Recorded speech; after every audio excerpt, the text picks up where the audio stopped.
जितशंभो जितेंद्रिय आसन के ऊपर जीतना और दान करना।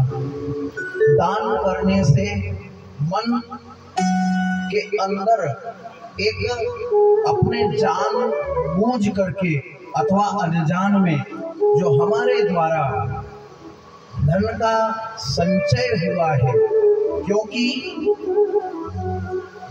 अन्न धन मन को बहुत ज्यादा बिगाड़ता है।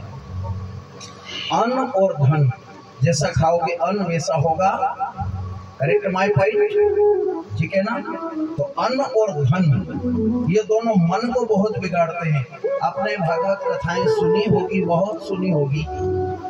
और ये तो हरियाणा क्षेत्र है, ये तो तीर्थ पद क्षेत्र है। वैसे तो हरियाणा महाभारत का क्षेत्र है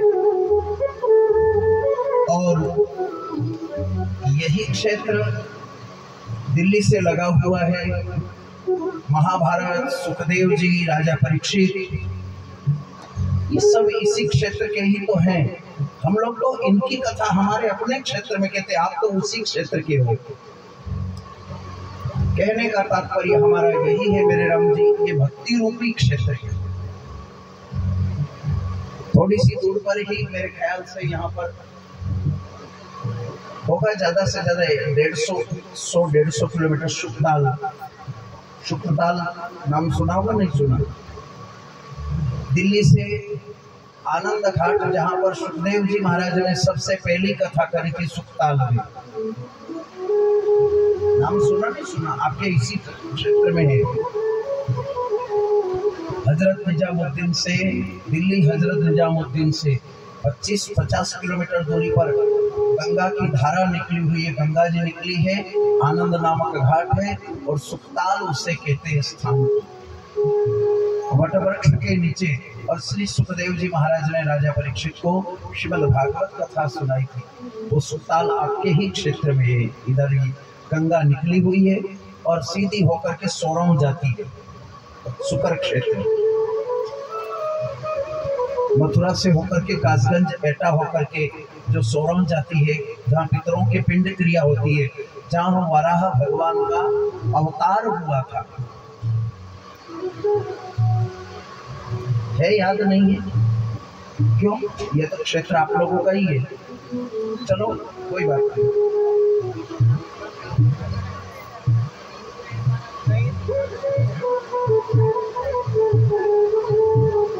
पृथ्वी पर समुद्र का पानी छोड़ करके और ऐसा मीठा पानी कहीं भी नहीं है जो हड्डी को गला सके। केवल सुखताल के कुंड का पानी ऐसा पानी है, यहाँ प्राकृतिक उस पानी के अंदर विशेषता है। यहाँ सुखताल पितरों के हम लोग उज्जैन से यहाँ भेजते हैं और हम लोग उज्जैन से यहाँ लाते हैं अस्थि फूल को। जिसके शरीर छूट जाते हैं तो 10 दिन के भीतर सोरौं घाट करके कहते हैं, सोरौं जी सुकर क्षेत्र आ रहे हैं जी। मथुरा से थोड़ा एटा और कासगंज के बीच में है सोरौं जी सुकर क्षेत्र। घाट है, पितरों की पिंड क्रिया भी होती है वहां पर। तो मीठे पानी की विशेषता, कहीं पे मीठे पानी से हड्डी नहीं गलती है, और यहाँ मीठे पानी की हड्डी, हाथी की हड्डी भी डाल दोगे, तीसरे दिन जाकर के पानी हो जाएगी। केवल और केवल भागवत के अंदर उस क्षेत्र का, उस घाट का, उस पानी का, उस स्थान का वर्णन है जहाँ भगवान वराह का अवतार हुआ था। और वराह यानी सुअर के रूप में, और वो जो रोम थे वो गिराए थे, उस गिराने से एक घास की उत्पत्ति हो गई, कुशा, डाब। हमारे मालवा में डाब भी कहते हैं, संस्कृत में, हिंदी में उसे कुशा भी कहते हैं, जिसे पितरों को तर्पण करते वो घास, वो लंबी लंबी पत्ते वाली, पवित्री करके पहनते भी हैं, उसको लपेटते। पूजा पाठ में, हवन में, पूजन में, हर काम में आती है वो उसी भगवान वराह के रोम से ही पैदा हुई थी। और पवित्र इसलिए हुई थी, समुद्र मंथन हुआ था। तो समुद्र मंथन हुआ था तो अमृत जब निकला, तो जब अमृत निकला तो 4 जगह देवताओं ने वो अमृत का कलश जो था वो ले जा करके उस कुशा के पौधा जो था घास उसके नीचे रख दिया, तो वो झलका, अमृत गिरा नीचे, झलक गया। और जब झलका तो बूंद का पान हुआ तो कुशा ने पी लिया, इसलिए कुशा अमर हो गई। कुशा कितना भी पानी न गिरे तब भी हरी की हरी ही रहती है, ये विशेषता होती है उसकी। और जमीन से ही पत्ते निकलते हैं तीखे तीखे घास जैसे।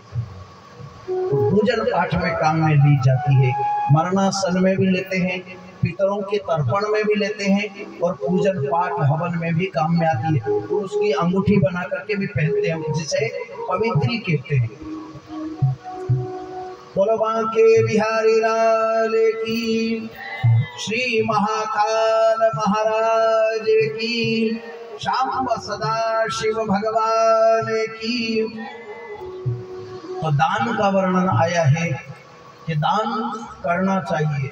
जो दान करता है, जो जिस चीज आज अपन कहते हैं कि हम वो उसने बहुत दान किया, ये कर दिया वो कर दिया, उसके पास में बहुत कम मेहनत करके इतना प्राप्त हो गया, डबल फायदा होगा, ट्रिपल फायदा हो गया। वो फायदा कुछ नहीं है, सीधी बात है, पिछले जन्म में जितना पुण्य किया होगा, जितना दान किया होगा, इस जन्म में कम मेहनत में ज्यादा मिल जाता है, तो उसका कारण वही, क्योंकि हमने जितना जैसा किया होगा वैसा ही हमको प्राप्त होगा।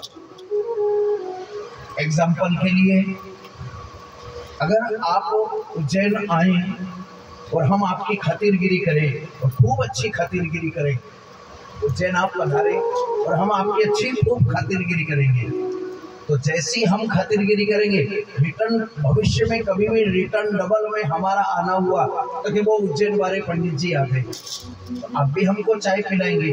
और अगर जो हमने आपको चाय भी नहीं पिलाया तो कि पंडित जी के यहाँ गए तो थे मगर पानी भी नहीं पूछा, पंडित जी मन वाले नहीं, अच्छे नहीं है, तो यहाँ मेरे को भी पानी नहीं मिलेगा। क्यों नहीं मिलेगा? क्योंकि मैंने वहां पानी का पूछा ही नहीं। हमारी बात समझ में? तो आदान प्रदान है, हमने यदि दिया है तो हमको अपने आप मिलेगा। हम यदि देंगे, पिछले जन्म में हमने दान किया है, इस जन्म में हमने दान किया है, तो अगले जन्म में हमको उससे दुगना तिगुना करके मिलता है। ज्वार समझते ना? ज्वार हमारे बाड़वा में ज्वार होती है, इधर होती है, होती है। कितना बड़ा दाना होता है? बहुत छोटा, मगर दाने बड़ा पौधा होने के बाद बड़ा 4 महीने बाद जब वो लगता है गुच्छा, क्या बोलते हैं उसको? गुच्छा लगता है।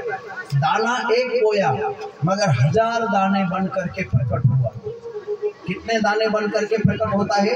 1000 दाने बन करके, ज्वार का 1000 दाना बन करके प्रकट होता है। बोते हैं हम एक दाना और होता है 1000 दाना। इसी प्रकार से हम करते हैं दान एक अंश और हमको मिलता है 100 अंश। आई बात समझ में? इसी कारण से दान करते रहना चाहिए। के दान धर्मान राज धर्मान स्त्री धर्मान विभाग भगवत धर्मान मोक्ष धर्मान समासेव्यास योग सह। दान धर्म की व्याख्या करी यहाँ पर श्री सूत जी महाराज ने सोनकादि ऋषियों के सामने।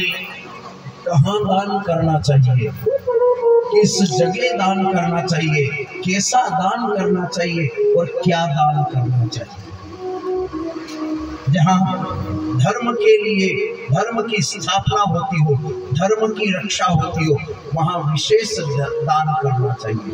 जहाँ पुराण का, जहाँ सत्संग का, जहाँ भगवत शरणागति की सेवा चलती हो, विशेष दान करे। कन्या का दान करे।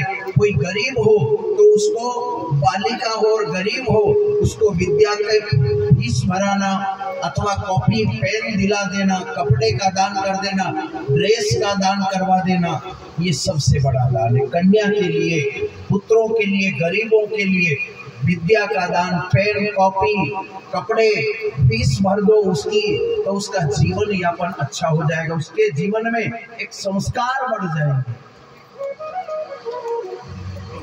जहाँ सनातन धर्म की ह्रास होता हो, जहाँ सनातन धर्म मिटाया जा रहा हो, वहाँ सनातन के लिए और राष्ट्र के लिए, देश के लिए, जहाँ राष्ट्र देश के लिए कोई चीज की जरूरत है, तो जहाँ युद्ध चलता हो तो देश के लिए अपना धर्म का और धन का दान दे देना बहुत बड़ी बात हो जाती है।